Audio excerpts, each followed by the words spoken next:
Boys, welcome back to another Balrog production. So I was talking to my stream today, even though there's nobody in the stream. Anyways, I've been wanting to do a ranking tier list sort of for the weapons and arc raiders for a while now, because I've now tried every single one of them, and I've been pushing it until I've tried every single one of them to see which ones are actually good, which ones are actually bad, which ones are complete dog shit, which ones are actually one of the most fundamental guns in the game.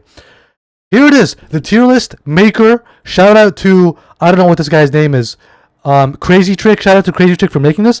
Let's go ahead and jump in. First gun on the board is the Stitcher. Now, gentlemen, let me make one thing very clear to you guys. The Stitcher is by far one of the best guns in the game.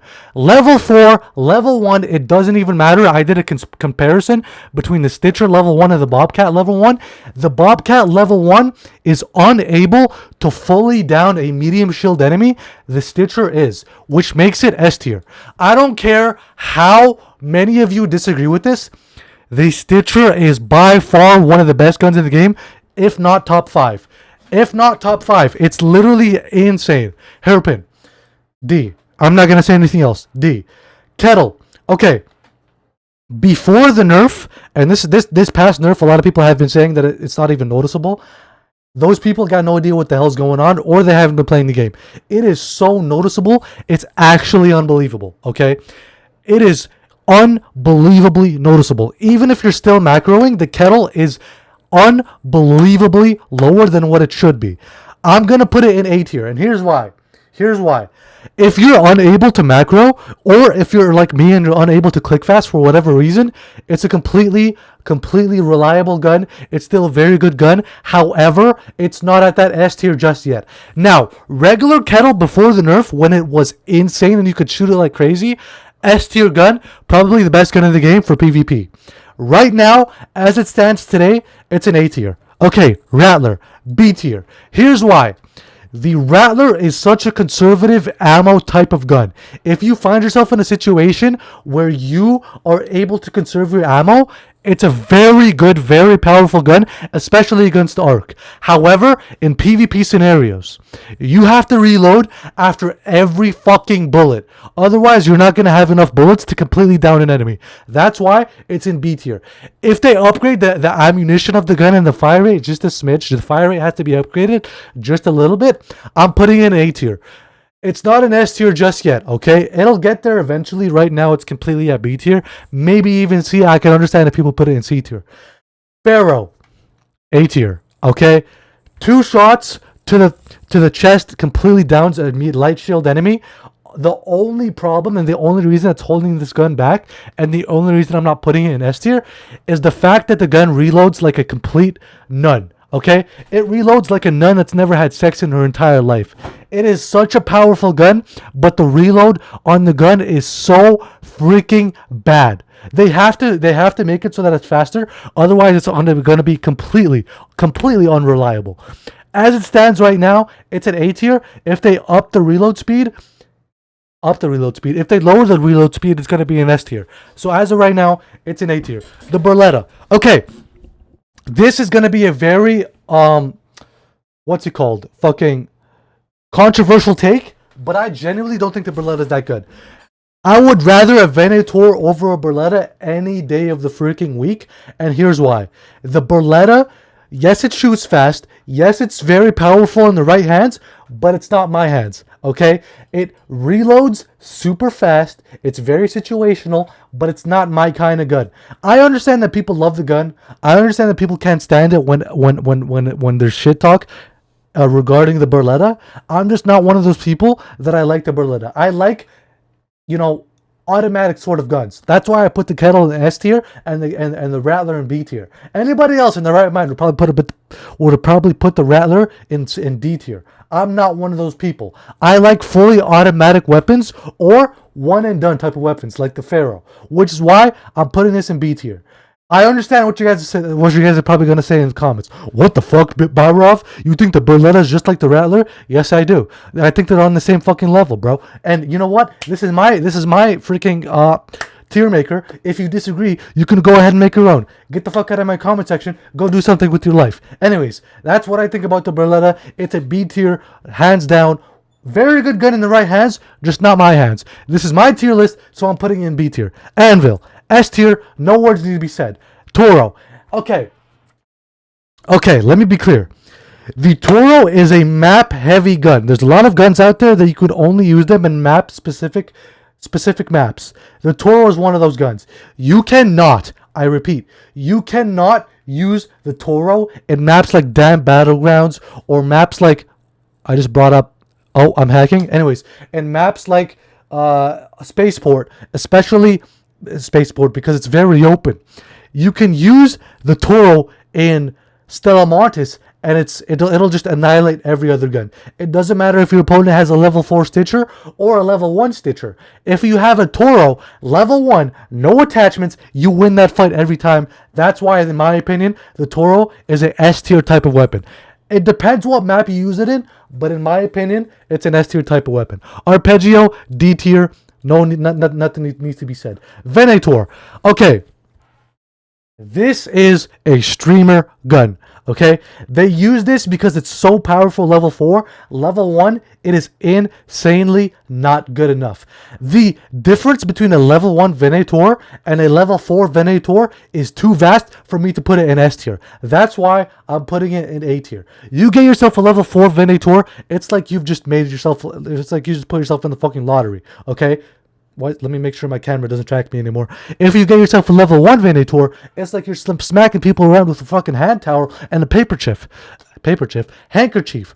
It's not a good gun at level 1. Level 4, it's completely insane. However, I do think it's better than the Beretta, which is why I'm putting it in A tier. Alright, Renegade, A tier. It is such a situational gun. It's one of those guns where you just can't use it in every kind of situation. It has to be like a medium range / long range type situation. And even then, I still find you have to have a person who has a very good aim. Or aim assist, which as we all know, aim assist on controller on PC is just straight up just aimbot. That's why I'm putting it in A tier and not an S tier. I know a lot of people love this gun. I'm not one of those people. I have like 40 freaking Renegades in my stash that I've never touched and I'm never gonna touch. Okay, that's why it's an A tier. Next gun on the list, the Osprey. The Osprey, in my opinion, is a B tier, and here's why. Yes, it has a scope.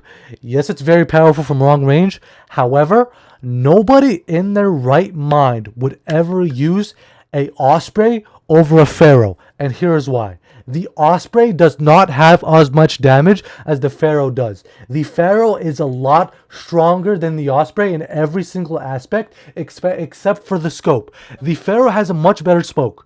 It has a much better scope. That's why I'm putting it in B tier right below the Pharaoh. The Torrenti, S tier. One of the greatest guns in the games. Like I said, top 5 for me.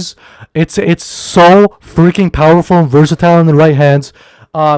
Also, something I haven't touched on is the Torrent is the highest ammo capacity type of gun.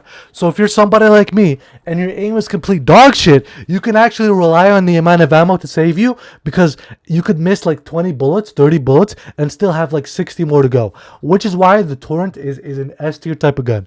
Volcano, S tier. There are only 2 shotguns in the game, the Toro and the Volcano. They're both the best guns, top 5 guns in the entire game. Okay, Volcano, level 1, against any other gun in the game, shot for shot, the Volcano is winning every single time. Okay, even if you have yourself a Stitcher 4, it doesn't matter. The Volcano is going to win that fight. Next gun up is the Bobcat. Now, gentlemen, like I said, the Bobcat is not as strong as the Stitcher level 4. However, a level 4 Bobcat is stronger than a Stitcher level 4. Level 1, Stitcher wins. Level 4, Bobcat wins. Which is why I'm putting this in S tier. Now hear me out. Barov, you just said that the Bobcat is actually stronger, or the Stitcher is actually stronger level 1. Why would you put it in the same category if the Stitcher is actually stronger? Here's why. And I'll tell you guys why right now. The Bobcat has a much higher fire rate, which genuinely gives that SMG type of feel. The Stitcher is an SMG. It does not feel like an SMG. In my opinion, it feels more like a machine type pistol from like Call of Duty or something, which is why I'm putting it in S tier, because the Bobcat genuinely feels like an SMG. In my opinion, it's the only SMG in the entire game. Tempest, level S tier. Beyond doubt, S tier. Anybody who disagrees with this, uninstall the game. Bettina. Okay. So now we're starting to reach those guns where they're not PvP at all. They're just, arc type guns. So we have to consider them in not PvP type situations, but only in arc type situations. I fought both the matriarch and the queen with the Bettina, and I'm here to tell you guys that it's not that powerful against those types of arcs. It's only good and only good against arcs that are flying. Okay, it's not good against ground arcs unless it's like the pop or like the fireball. But other than that, it's not good against like the snitch scanners, the other kind of arcs, which is why I'm putting it in B tier. It's really not that good for arc type management. It's solid for PvP, but in arc type management, it's not that good. That's why it's in B tier. Hullcracker, S tier, one of the greatest guns you could bring for a PvP or a PvE experience, which is why I'm putting it in S tier. Every single time I go to fight the matriarch or the queen, I always bring myself a Hullcracker because I can rely on it. I know I can rely on it. It's one of the only guns I can rely on to genuinely get the legs off every single time. S tier gun. Jupiter, S tier. Equalizer, S tier. Aphelion, S tier. That's why, the reason why I'm doing this, they're the only 3 legendary guns, and they're all super powerful against every single piece of arc. Every single piece of arc completely goes, like, you melt them like butter with those 3 guns, which makes sense because they're the 3 best guns in the game against arc. PvP? No. Hell no. Nobody's using a Jupiter in PvP. Anyways, gentlemen, that is my rating. I just realized I never put a gun in C tier. Whatever. So if you guys agree with this tier maker, let me know in the comments down below. If you do not agree with this tier maker, you probably already let me know in the comments down below. I'm not gonna listen to hate comments. You probably don't know this about me, but I do not read hate comments. So if you're doing that, you're just wasting your time. Anyways, thank you guys so much for tuning in to the Balrog tier list maker. A lot more to come. This is my tier list. This is what I think is the best guns in the game. Thank you guys for tuning in. Peace out. Bye bye.